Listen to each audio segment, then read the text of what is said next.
Hello my dear students, magnet brains के Hindi channel में आप सबका स्वागत है। मैं हूं आपकी इंग्लिश टीचर प्राची वर्मा और हम हमारी main course book Honey due के यूनिट 8 पर आ चुके हैं, जिसके चैप्टर का नाम है अ शॉर्ट मॉनसून डायरी, जो कि रस्किन बॉन्ड ने लिखी है। रस्किन बॉन्ड की लिखी हुई डायरीज का एक कंपाइलेशन है। उन्होंने मॉनसून मतलब बारिश के मौसम के बारे में, या जब भी बारिश हुई है साल में, जब भी बारिश के बारे में डायरी लिखी है, वो सारी चीज़ें यहाँ पर एकत्रित होकर हमारे सामने हैं। चैप्टर की रीडिंग और एक्सप्लेनेशन हम देख चुके हैं। अब बारी है उसकी समरी करने की, समरी देखने की। तो चलिए पहले एक छोटा सा परिचय ले लेते हैं कि इस चैप्टर में आखिर क्या बात कही गई है। A short monsoon diary consist of a few excerpts. Excerpts का मतलब होता है टुकड़े उठाकर लेना, टुकड़े, है ना। एक्सर्प्ट्स मतलब कोई हिस्सा ले लेना। तो a short monsoon diary consist of a few excerpts from the author Ruskin Bond's diary. Ruskin Bond हमारे ऑथर हैं और रस्किन बॉन्ड की डायरी में से कुछ टुकड़े उन्होंने यहाँ पर उठाकर लिए हैं, जो कि मॉनसून की डायरी है, मतलब मॉनसून के बारे में डायरी है। He is a nature lover. ये तो हमने पहले भी देखा था कि रस्किन बॉन्ड की किताबें, उनकी कहानियाँ पढ़ने के बाद बच्चों में अक्सर प्रकृति, जानवर, पेड़ पौधे, फूल पत्ती, इन सब चीज़ों को लेकर एक अलग सा प्रेम जाग जाता है। He describes his experiences of the natural surroundings during the monsoon season in his diary. Monsoon का जो महीना होता है, जो मौसम होता है, उस वक्त के बारे में अपने आसपास जो प्राकृतिक सौंदर्य था, जो प्राकृतिक सुंदरता थी, वो उन्होंने उसका डिस्क्रिप्शन दिया है, उसका विवरण दिया है अपनी डायरी में। He enjoys the beauty of nature and observes the simultaneous changes that happen in the flora and fauna during this season. अब flora and fauna क्या होता है? Flora यानी फूल पत्ती पेड़ सारे, और fauna यानी animals, वाइल्ड लाइफ। तो आप फ्लोरा, जैसे कि फ्लोरा फ्लावर से ऐसे याद रख सकते हैं, फ्लोरा और फ्लावर, तो मतलब कि जितने भी प्लांट्स या ट्रीज होते हैं, प्लांट्स एंड ट्रीज, तो वो जाएंगे अपने फ्लोरा। और फिर बचा क्या? नेचर में वाइल्ड लाइफ ही बची। तो जो वाइल्ड लाइफ होती है, जिसमें कि सारे एनिमल्स, बर्ड्स, एक्वेटिक लाइफ, वो सारी, मतलब पानी में रहने वाले, ज़मीन पे रहने वाले, आसमान में उड़ने वाले सारे जानवर जो होते हैं, वो फौना में आ जाते हैं, और फ्लोरा में सारे प्लांट्स और ट्रीज आ जाते हैं। तो मतलब कि वो क्या एंजॉय करते हैं? जो प्रकृति की खूबसूरती है पहले तो उसे एंजॉय करते हैं, और जो बदलाव आते हैं जानवरों में, पेड़ पौधों में, मौसम की वजह से, उन्हें देखकर उसके बारे में अपनी डायरी में लिखते हैं। कि जब बारिश का मौसम आता है तो हम सोचते हैं कि पेड़ पौधे, जानवरों में क्या ही दिमाग है, वो क्या ही सोचते समझते होंगे, लेकिन मौसम में बदलाव, प्रकृति में जो बदलाव आता है, उससे पौधों को भी पता है कब क्या करना है, और जानवरों को भी पता है कब क्या करना है, और शायद वो इस बारे में हमसे बेहतर जानते हैं। ये हमें उनकी डायरी में देखने के लिए मिला है। तो चलिए अब शुरू करते हैं हमारा प्रॉपर तरीके से समरी को पढ़ना। तो सबसे पहले वो शुरुआत करते हैं 24 जून, है ना, 24 जून की डायरी से, जब मॉनसून का आगमन हुआ। On 24th June, the first monsoon mist hit the hill station. वो कौन से हिल स्टेशन की बात कर रहे हैं, ये हमेशा याद रखिएगा। वो मसूरी के रहने वाले थे, और वो मसूरी के ही बात कर रहे हैं। मसूरी में कब? 24 जून को मॉनसून का आगमन हुआ। और वहाँ पे वो बताते हैं, the mist was like a white blanket that covered the hills and the birds were also silent. Mist क्या होती है? धुंध होती है। धुंध को हम एक और कोहरा भी कह सकते हैं। आपने कई जगह देखी होंगी, कई तस्वीरें देखी होंगी, जहाँ पर पहाड़ ऐसे बने हुए हैं, मतलब, और उनके ऊपर ऐसे ऐसे बादल हैं यहाँ पर, मतलब उनकी जो चोटी है, जो सबसे ऊपरी हिस्सा, जो शिखर है उस पहाड़ का, है ना, वो दिख नहीं रहा है क्योंकि वो बादलों से ढका हुआ है। तो उसी प्रकार से जो मिस्ट थी, जो वो कोहरा था, वो धुंध थी, उसने एक चादर की तरह उस पहाड़ को ओढ़कर रखा हुआ था, और इस वजह से जो पक्षी थे और जानवर थे, वो भी सारे के सारे बहुत शांत थे। He could anticipate that Biju was calling out to his sister and running about on the hillside. मतलब पहाड़ के पास से बिज्जू नाम का एक बच्चा था, एक व्यक्ति था जो घूम रहा था, मतलब बच्चा भी नहीं था, व्यक्ति भी नहीं था, एक एडल्ट था, ठीक है। वो जो था, वो एक लड़का था जो भाग रहा था और अपनी बहन को पुकार रहा था। तो एंटिसिपेट मतलब कि वो पता लगा सकते थे कि बिज्जू भाग रहा है और अपनी बहन को बुला रहा है, लेकिन क्योंकि धुंध इतनी ज़्यादा घनी थी, इतनी डेंस थी, कि वो बिज्जू को देख नहीं पा रहे थे कि बिज्जू है कहाँ। उसके दौड़ने की, पैरों की आवाज़ आ रही थी, उसके चिल्लाने की आवाज़ आ रही थी, और उसकी आवाज़ से वो ये भी पहचान पा रहे थे कि वो बिज्जू की ही आवाज़ है, लेकिन उसके साथ साथ बिजू दिखाई नहीं दे रहा था। Due to the mist he was unable to see Biju. The forest seemed to be silent and still due to the mist as though it was midnight. जो इतनी ज़्यादा धुंध होने की वजह से पक्षी भी नहीं उड़ रहे थे, जानवर भी बाहर नहीं निकल रहे थे, तो उसकी वजह से जो जंगल था उसमें इतनी शांति थी, ऐसा लग रहा था आधी रात हो रही हो, बल्कि वो रात की बात नहीं थी। तो वो 24 जून के बारे में बताते हैं कि मॉनसून पहले बार 24 जून को आया मसूरी में, मतलब वो उस साल की बात कर रहे हैं जिस साल की ये पूरी डायरी है। और वो कहते हैं कि एक सफ़ेद कंबल की तरह जो है, चादर की तरह जो है ओढ़ लिया था पहाड़ को, उस चट्टान को किसने? धुंध ने, जिसकी वजह से पक्षी बहुत ज़्यादा ही शांत थे। और इस पूरी शांति के साथ साथ वो ये भी अनुमान लगा सकते थे कि बिज्जू कहीं भाग रहा है, पहाड़ के पास ही भाग रहा है और अपनी बहन को आवाज़ लगा रहा है, लेकिन बिज्जू उस घनी धुंध की वजह से दिखाई नहीं दे रहा था। और वो ये भी कहते हैं कि धुंध इतनी घनी थी कि पक्षी और जानवर बाहर नहीं निकल रहे थे, जिस वजह से सन्नाटा छाया हुआ था, ऐसा सन्नाटा मानो रात के, मतलब आधी रात की बात यहाँ पर हो रही हो। फिर आगे वो बढ़ते हैं अगले ही दिन, जो कि 25 जून की बात है। There was some genuine monsoon rain that was warm and humid. अब वार्म यानी कि गर्म और ह्यूमिड यानी उमस। जब गर्मी के बाद एकदम से बारिश का मौसम आना शुरू होता है तो शुरुआत में माहौल जो होता है वो गर्म होता है, लेकिन बारिश के गिरने से जो होती है भाप बनने लग जाती है और हमें बहुत ज़्यादा ही अपने शरीर पर चिपचिपा महसूस होने लग जाता है। बस उसी को हम उमस कहते हैं और अंग्रेज़ी में उसे हम ह्यूमिड कहते हैं। तो वो क्या बोल रहे हैं कि जो मॉनसून रेन थी, जो ये बारिश थी, पहली बारिश, वो बिल्कुल जैसी पहली बारिश को होना चाहिए बिल्कुल वैसी ही थी, थोड़ी गर्म और थोड़ी उमस से भरी। However, it was more comfortable than the winter rain. लेकिन ये ठंड में होने वाली बारिश से ज़्यादा बेहतर थी, क्योंकि एक तो ठंड में पहले से ही ठंड का मौसम रहता है तो ठंडी रहती है, ऊपर से बारिश हो जाए तो ठंड और बढ़ जाती है। लेकिन यहाँ गर्मी के बाद ये मौसम आया है और एकदम ठंडा होने की बजाय बहुत ही ज़्यादा समतल, एक ऐसा बैलेंस बना हुआ है ना, तो वो चीज़ यहाँ पर उसे अच्छी लगी। The flowers were blooming everywhere and the mist gave a certain privacy to the resident. सब जगह फूल खिल रहे थे, क्योंकि इतनी कड़कड़ाती हुई धूप और गर्मी के बाद जब मॉनसून का सीज़न आता है तो पेड़ पौधों को भी राहत मिलती है, क्योंकि उनके ऊपर तो कोई छत है नहीं। और वो ये कहते हैं कि जो धुंध है उसकी वजह से हमें ना एक गोपनीयता मिल जाती है, एक प्राइवेसी मिल जाती है, कि जैसे हम चल रहे हैं, हम बेंच पे बैठे हुए हैं पार्क में, लेकिन इतनी धुंध है वहाँ, क्योंकि वो तो हिल स्टेशन है, तो वो पूरी ही जो ज़मीन है वो एक तरीके से हमसे ऊपर है ना। तो हम क्या देखते हैं कि हम अगर पार्क में बेंच पे बैठे हैं और इतना कोहरा छाया हुआ है तो हमें दरअसल कोई देख नहीं पाएगा, जिस प्रकार बिज्जू नहीं दिख रहा था। तो वो कहते हैं कि वहाँ रहने वाले लोगों को एक प्राइवेसी जैसी एक गोपनीयता वहाँ पर मिल जाती है। When a school boy asked the author to describe the hill station, ये सबसे खूबसूरत हिस्सा लगा था हमें, कि जब एक स्कूल के बच्चे ने रस्किन बॉन्ड से पूछा कि आप हिल स्टेशन को और इस प्रकृति को, इस बारिश को एक लाइन में बताओ, तो Ruskin Bond described it as a paradise that might have been. अब पैराडाइज का मतलब होता है जन्नत, तो हमें ये तो पता ही नहीं है ना, लेकिन मतलब हमें पता है कि स्वर्ग होता है, ये जन्नत होती है, लेकिन उसके साथ साथ इस चीज़ का कोई प्रूफ तो है नहीं कि कहाँ है स्वर्ग और जन्नत कहाँ पर है। तो वो ये कहते हैं कि अगर जन्नत होती, अगर स्वर्ग रियल में होता तो वो ऐसा ही होता। मतलब उन्होंने इसको स्वर्ग से या जन्नत से कंपेयर किया है, उसकी तुलना करी है कि ये जगह, ये बारिश और ये हिल स्टेशन इतना खूबसूरत है कि मेरे लिए तो ये स्वर्ग के जैसा ही है। तो क्या बोलते हैं वो बताते हैं कि 25 जून को जो बारिश का रिजल्ट था, है ना, बारिश के जो हालात थे वो ऐसी थी कि उमस से भरी हुई थी और गर्म भी थी, तो वो ठंडियों की बारिश है तो बहुत बेहतर थी। और वो ये भी कहते हैं कि फूल खिल रहे थे सब जगह और धुंध की वजह से हमको एक गोपनीयता प्राप्त हो जाती थी। और उसके बाद में एक बच्चे ने रस्किन बॉन्ड से पूछा कि आपके हिसाब से हिल स्टेशन, ये जो हिल स्टेशन है मसूरी, और ये जो बारिश का मौसम चल रहा है, ये आप एक लाइन में बताइए कि आपको कैसा लगता है। तो रस्किन बॉन्ड कहते हैं कि अगर स्वर्ग होता तो वो ऐसा ही होता, ये मेरे लिए स्वर्ग के समान ही है। तो मतलब उन्होंने इतना खूबसूरत यहाँ पर जो है जवाब दिया है कि अगर स्वर्ग असलियत में होता तो वो मसूरी में मॉनसून के सीज़न की तरह होता। अब वो 27 जून पर आ जाते हैं।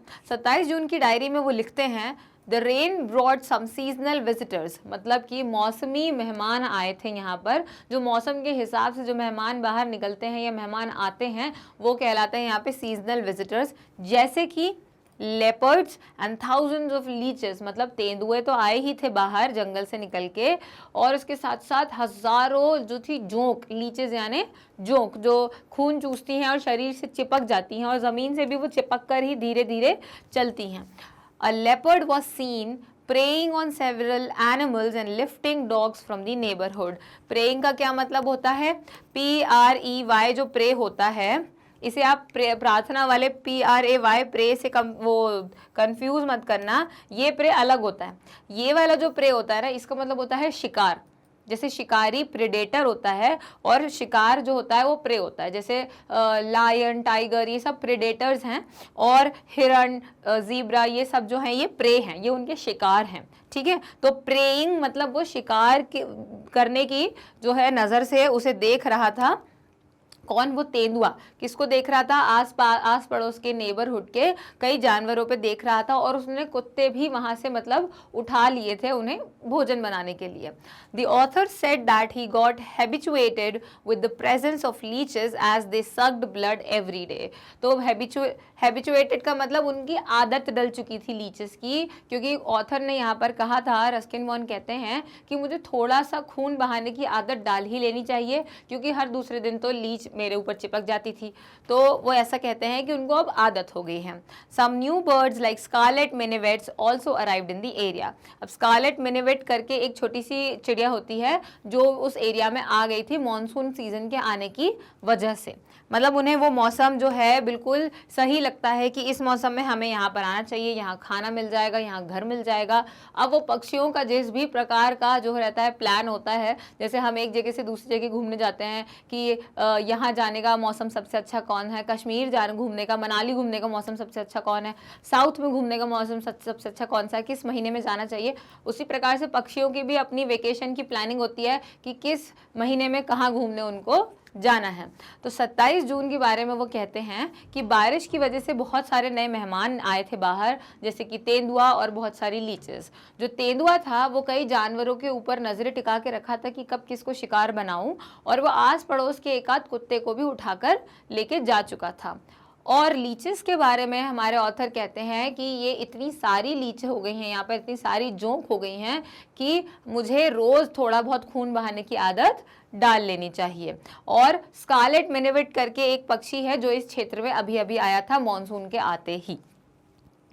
आगे वो कहते हैं कि ये जो पक्षी हैं, और भी बहुत सारे पक्षियों के नाम वो यहाँ बताते हैं, तो वो कहते हैं कि ये इतने सुंदर हैं, इतने चमकीले, इतने कलरफुल हैं, रंग बिरंगे हैं कि वो पत्तियों के बीच में चुपचाप तो नहीं बैठ सकते, हम उन्हें देख ही लेंगे, क्योंकि पत्तियों के बीच, हरी हरी पत्तियों के बीच में लाल, पीले, नीले रंग के पक्षी तो अलग ही दिख जाते हैं. लेकिन वो ये भी कहते हैं कि अगर वो चुपचाप बैठे रहें, क्योंकि कभी कभी धुंध होती है जिसकी वजह से पक्षी चहचहाते नहीं हैं, तो उस वजह से क्या होगा कि हम उन्हें अनदेखा भी कर सकते हैं. Besides, the neighborhoods also saw the blooming of seasonal flowers. इसी मौसम में खिलने वाले कई फूलों के बारे में भी के ऊपर भी ध्यान गया था लोगों का. A tree creeper rapidly moved up the trunk of the oak tree and snapped the insects up all the way. देखिए क्या था यहाँ पर, एक ट्री क्रीपर. ट्री क्रीपर क्या होता है? ये है जैसे पेड़ का तना, ठीक है, ये उसका ट्रंक है. तो ट्री क्रीपर क्या होता है? एक बेल होती है जो इस प्रकार से पेड़ से लिपटी हुई रहती है, वो यहाँ से ऐसे चलती जाती है, उसे हम बेल लता कह सकते हैं. और वो जो रहती है ना, वो पैरासाइट की तरह रहती है, वो उस पेड़ के तने से चिपक के उस तने से ही अपना पोषण जो है लेती है. तो ये जो ट्री क्रीपर है ना, ये ट्रंक के ऊपर ऐसे चढ़ गई थी बारिश के मौसम में, और वो ओक ट्री के ऊपर चढ़ी थी, और उसके रास्ते में जितने जानवर आते थे वो उसको चपेट में ले लेती थी, खाती जाती थी. मतलब वो एक पैरासाइट की तरह तो थी ही. तो ये जो सारे पक्षी थे ये बहुत रंग बिरंगे थे, इसलिए पेड़ों में अपनी पहचान नहीं छुपा पाते थे. और बहुत सारे फूल, बहुत सारे अलग अलग पौधे जो है वो निकल निकल कर बाहर आ रहे थे.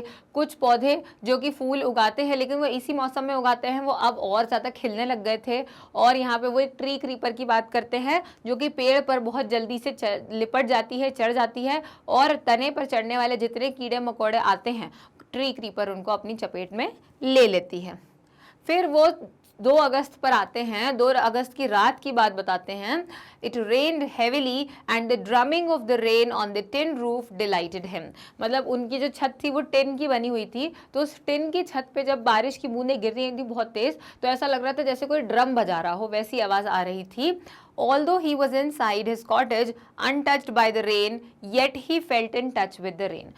अब वो भले ही अंदर थे अपने घर में जहाँ पर टिन की वजह से पानी तो नहीं आ पा रहा था, लेकिन वो ये भी कहते हैं क्योंकि ये टिन की जो छत रहती है उसके ऊपर थोड़ा थोड़ा लीकेज रहता है, तो कहीं कहीं से उस लीकेज की वजह से पानी आता है और उन्हें ऐसा लगता है, उन्हें अच्छा तो लग रहा है उस आवाज़ को सुनते हुए, काफ़ी अच्छा माहौल बन गया है, आप पढ़ाई कर सकते हैं, आप बुक रीड कर सकते हैं, वो ऐसा कहते हैं, काफ़ी सुंदर माहौल यहाँ पर हो गया है। और वो कहते हैं कि ये जो माहौल बन गया है इस वजह से मैं बारिश से दूर तो हूँ, है ना, मैं बचा तो हुआ हूँ भीगने से, लेकिन इस लीकेज और इस आवाज़ की वजह से मुझे ऐसा लगता है कि मैं बारिश का एक हिस्सा हूँ, बाहर बारिश में ही बैठा हुआ हूँ, ऐसा वो कहते हैं। 3 अगस्त की बात जब वो बताते हैं तो वो कहते हैं कि बारिश बंद हो गई। It stopped raining and there was some sunshine peeping from the hill. मतलब पहाड़ के पीछे से, जो आप लोग आसानी से ड्राइंग्स नहीं बनाते यहाँ से इस प्रकार से सूरज निकलता है और ऐसा आप सूरज बनाते हैं, तो बस उसी प्रकार से जो पहाड़ों के पीछे से सूरज निकल के आ रहा था, झांक रहा था, पीप करना मतलब झांकना, तो यहाँ से सूरज जो है वो झांक रहा था और बारिश रुक गई थी। A woman was chopping some sticks and he could hear the tinkling sound of cow bells. तो एक औरत बैठ के लकड़ियाँ काट रही थी और उसको गाय के गले में जो घंटी हम बांध देते हैं ताकि गाय कहीं भी जाए तो हमें आवाज़ आ जाए, तो वो आवाज़ उनको टन टन टन ऐसे बजने की छोटी सी घंटी की आवाज़ आ रही थी। The author noticed that the animals and birds were coming out to soak in some sunlight. Soak मतलब जो धूप को सेकने के लिए वो लोग बाहर आ रहे थे, जानवर और पक्षी, उन्होंने इस चीज़ पर गौर किया। He was pleasantly surprised to hear the song of whistling thrush that came from the depths of the valley.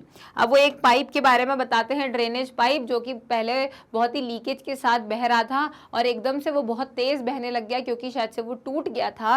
और वो कहते हैं कि वो जो एकदम से एक सीटी जैसे बजने की आवाज़ के साथ पानी बहुत तेज़ी से आ रहा था, जैसे कि घाटी के बीच में से आ रहा हो, ऐसे यहाँ से निकल कर आ रहा हो पानी, वो जो एक कल कल कल झरना बहने की आवाज़ होती है और साथ में एक सीटी जैसी आवाज़ से बहुत फोर्स के साथ, बहुत तेज़ी के साथ आ रहा था, वो आवाज़ जो है ऑथर को बहुत ज़्यादा अच्छी लग रही थी। तो वो 3 अगस्त की बात क्या बताते हैं कि बारिश बंद हो गई थी, धूप निकल रही थी और उस धूप को सोख करने के लिए, उसमें अपने आप को सेकने के लिए पक्षी और बहुत सारे जानवर बाहर आ रहे थे।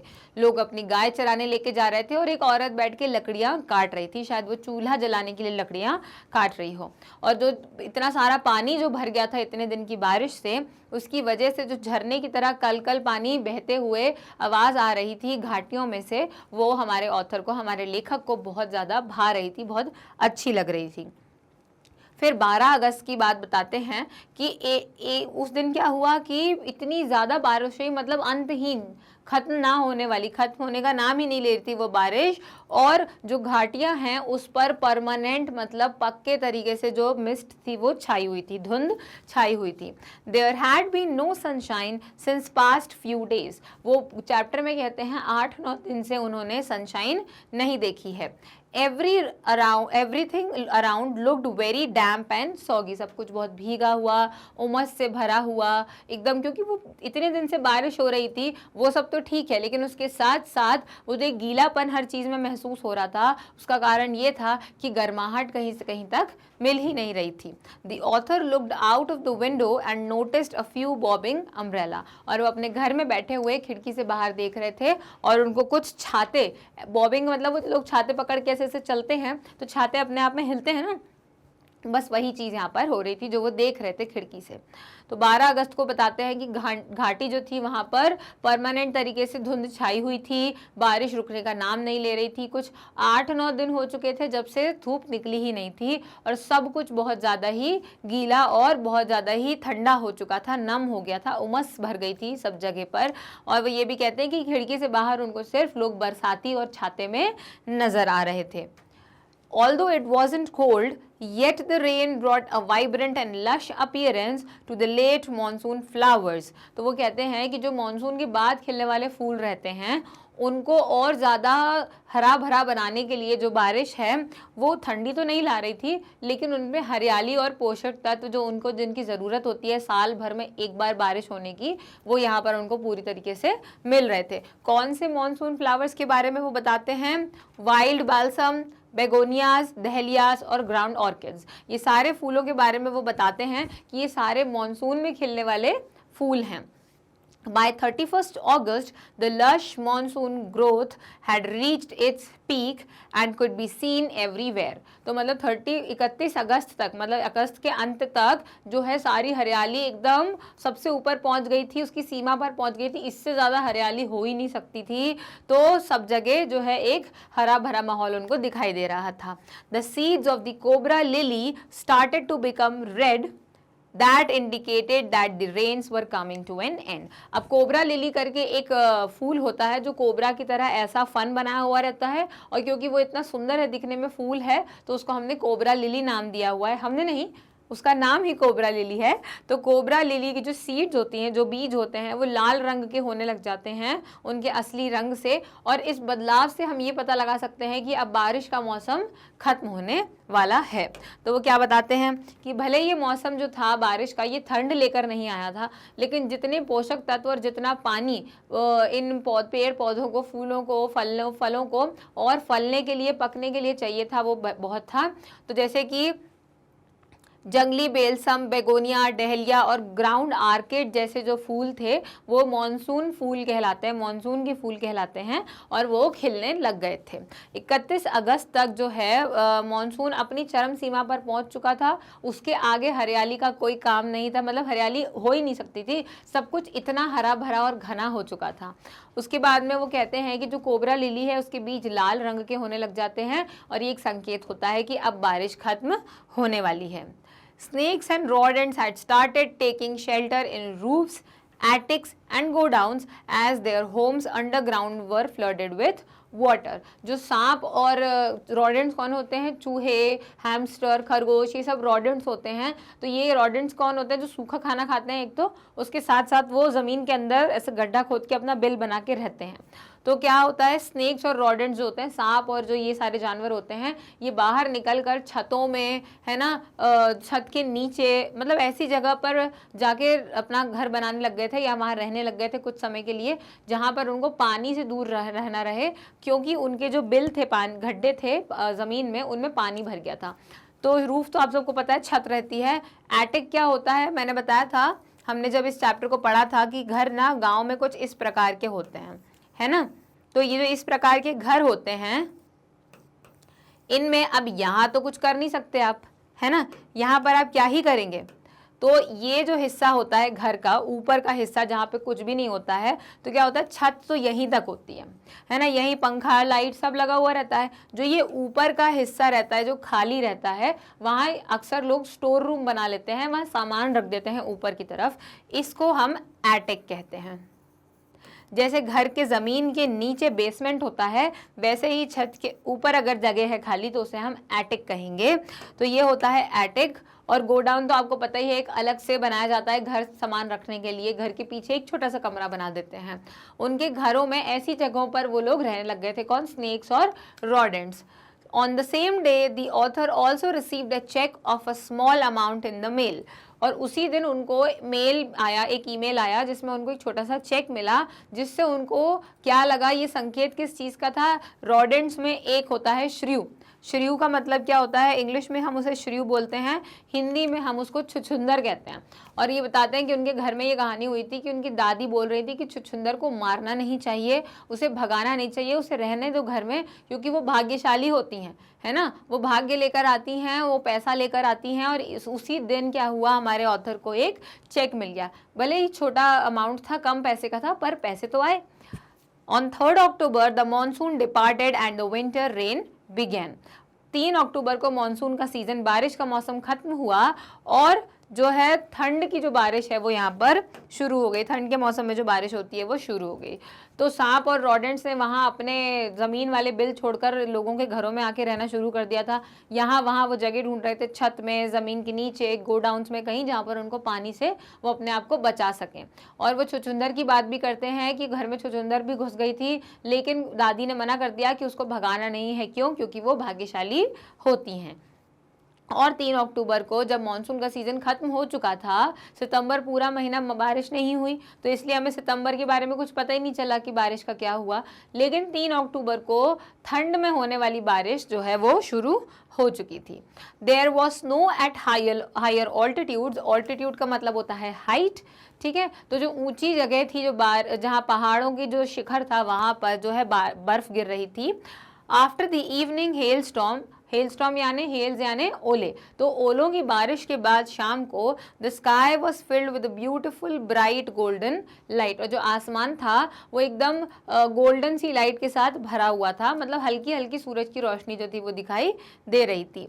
ऑन जनवरी 26 जनवरी को क्या होता है, ऑथर ने कुछ ब्यूटीफुल लाइंस लिखी थी अपनी इस बारिश के बारे में, सर्दियों की बारिश के बारे में। He mentioned that the winter rain gave him a lonely feeling. ये जो ठंड में होने वाली बारिश है उससे उनको एक अकेलापन महसूस होता है।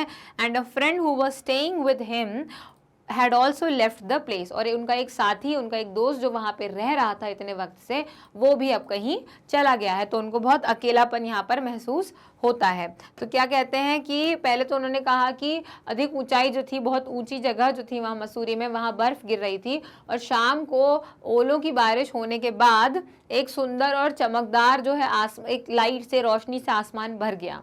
26 जनवरी को वो लिखते हैं, एक कविता उन्होंने छोटी सी लिखी थी, या कविता ना कहे तो कुछ सुंदर लाइनें लिखी थी, पंक्तियां लिखी थी, जिसमें वो कहते हैं कि ये जो ठंड की बारिश है ये है तो बहुत अच्छी, लेकिन ये मुझे मेरे अकेले होने का एहसास दिलाती है, मुझे अकेलेपन से डराती है, क्योंकि मेरा एक दोस्त जो मेरे साथ रह रहा था अब वो भी यहाँ पर नहीं रह रहा है।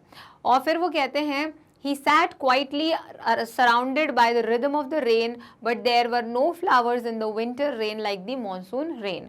वो उस बारिश की जितनी भी धुन थी, छत पर गिरने वाली बूंदें या फिर पत्तों पर गिरने वाली बूंदें, फलों पर, नींबू पर, इस तरीके से वो अपनी पंक्तियों में कहते हैं, इन सारी आवाज़ों के बीच वो बैठे रहते हैं, उस धुन को सुनते रहते हैं। और लेकिन वो ये भी कहते हैं कि जितनी खूबसूरत जो है मानसून की बारिश होती है, मानसून के सीज़न की बारिश होती है, उतनी खूबसूरत ठंड की नहीं है, क्योंकि एक तो ये ठंड लग रही है, उसकी वजह से सर्दी लग रही है, और फूल भी नहीं खिल रहे हैं, फल भी बहुत ज़्यादा नहीं हो रहे हैं। The trees were also not green anymore and this brought a sense of loneliness in him. जो हरियाली थी वो बहुत ही कम हो गई है, अब पेड़ हरे नहीं ग्रे दिखने लग गए हैं। By 23rd March, winter ended and the author could see a rainbow forming in the clear sky after a gloomy hailstorm.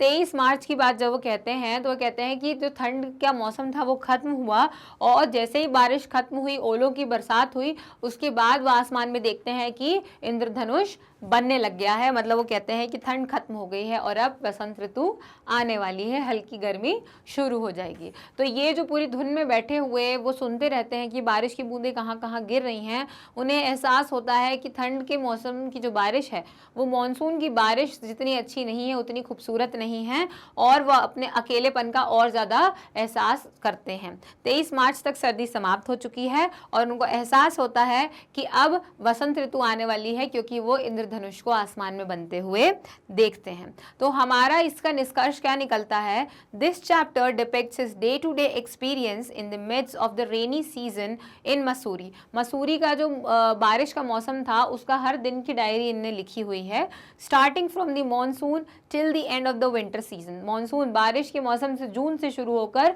मार्च तक जब सर्दी का मौसम चलता है। Bond has beautifully stringed the sceneries together in his diary. अपनी diary में माला की तरह पिरोया है उन्होंने इन सारे दिनों को। It surely connects the reader with nature, mountains and rain. पहाड़, प्रकृति और बारिश से हमको इसने बहुत अच्छे तरीके से जोड़ दिया है। तो ये हमारा पूरा निष्कर्ष था कि रस्किन बॉन्ड ने किस प्रकार अपने हर बारिश के एक एक दिन को, एक एक पल को और एक एक दृश्य को पिरो लिया है, और अब वो हमको भी उसी प्रकार प्रकृति, पहाड़ और बारिश से जोड़ चुके हैं। तो इस चैप्टर में हम ये देखते हैं कि किस प्रकार मसूरी की बारिश कितनी सुंदर होती है, चाहे वो बारिश के मौसम की बारिश हो, और जब वो ठंड की बारिश बन जाती है तो उसमें क्या बदलाव आ जाते हैं। तो ये था हमारा चैप्टर, जो कि है a short monsoon diary, Ruskin bond द्वारा लिखित, जो उनकी रोज़ की जो डायरी थी उसमें से कुछ पल उठा के उन्होंने एक साथ जोड़ दिए हैं। तो ये हमारा चैप्टर है यूनिट 8 का। अगले वीडियो में हमें इसके एनसीईआरटी सॉल्यूशंस पढ़ना है, और वो आपको कहाँ मिलेंगे? वो आपको मिलेंगे इंडिया के नंबर 1 100% फ्री ऑनलाइन एजुकेशन देने वाले प्लेटफॉर्म पर, जो कि है मैग्नेट ब्रेन्स। आप हमारी वेबसाइट पर जाएं, टाइप करें magnetbrains.com। इस प्रकार की जब स्क्रीन ओपन होगी तो इसमें आपको अपना कोर्स सिलेक्ट करना है। सारे कोर्सेज में से सीबीएसई हिंदी मीडियम है जो, और अपनी क्लास 8 सिलेक्ट करना है, क्योंकि हम सामान्य अंग्रेजी पढ़ रहे हैं। इंग्लिश की main course book Honey due, तो उसके आइकन पर जाइए, वॉच नाउ पर क्लिक करिए, और आपके पास सारी यूनिट के वीडियोस आपके सामने आ जाएंगे। उस यूनिट को खोलिए और उस टॉपिक पर जाइए जिस भी टॉपिक पे आपको डाउट है। उस वीडियो को वॉच नाउ पर क्लिक करें और वीडियो शुरू से लेकर आखिरी तक पूरा देखें। क्यों? ताकि आपको एक एक चीज़ समझ में आए। आप तो उसे दोबारा भी देख सकते हैं। उसके बाद अगर कोई डाउट आती है तो आप उसे कमेंट सेक्शन में लिख सकते हैं, क्योंकि मैग्नेट ब्रेन्स पर 100% फ्री ऑनलाइन शिक्षा उपलब्ध है 6 से लेकर 12 स्टैंडर्ड तक के बच्चों के लिए, और वो भी सारे स्टेट बोर्ड्स के हिसाब से। तो फिर इस वीडियो को लाइक करना तो बनता ही है। और अगर आप आगे की वीडियोस की अपडेट्स चाहते हैं कि आपको NCERT solutions, poem, poetic devices, इन सारी चीज़ों की वीडियोस मिलते रहें, तो आपको हमारे चैनल को सब्सक्राइब करना है और अपने दोस्तों से इन वीडियोस को शेयर करना है। मिलते हैं अगले वीडियो में, तब तक के लिए थैंक यू।